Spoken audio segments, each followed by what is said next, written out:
The first step in the divorce process is for the potential client to make the decision to retain the right attorney. Once the client has made a decision and retains the attorney, the next step in the process is for that attorney to prepare a complaint for divorce based on statutory approved grounds, either no-fault divorce, irreconcilable differences, extreme cruelty, adultery, etc. Once the complaint for divorce has been prepared, it's subsequently filed with the court. When the complaint is filed, it's assigned a docket number or a tracking number by the court. The complaint, after it's filed, is then returned to the attorney for the person who's filed the complaint. And then the next step in the process is to have that complaint served on the other side. There's a number of different ways to accomplish that, but once the other side receives the complaint, they then have 35 days within which to respond. After the other side responds to the complaint, within 20 days thereafter, the parties have to execute a document that's called a case information statement.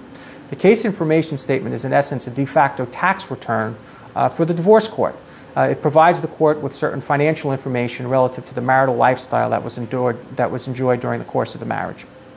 After the filing of the case information statement, the case is typically set down for what's called a case management conference. The case management conference is the first time that the case is introduced to the judge who's assigned to handle the case.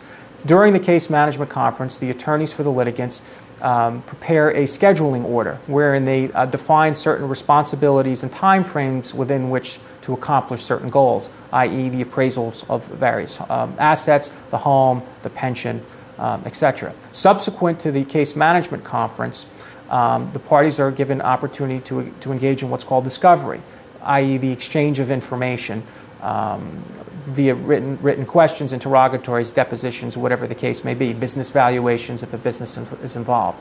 After the discovery period is completed, the next step in the process is to engage in non-binding court-sponsored mediation. And that takes place at the courthouse at an event that's called an early settlement panel.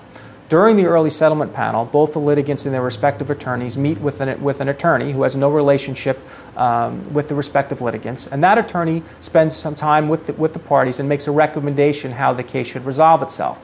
That recommendation is not binding. If that recommendation is not accepted, the next step in the process is the court mandates what's called economic mediation.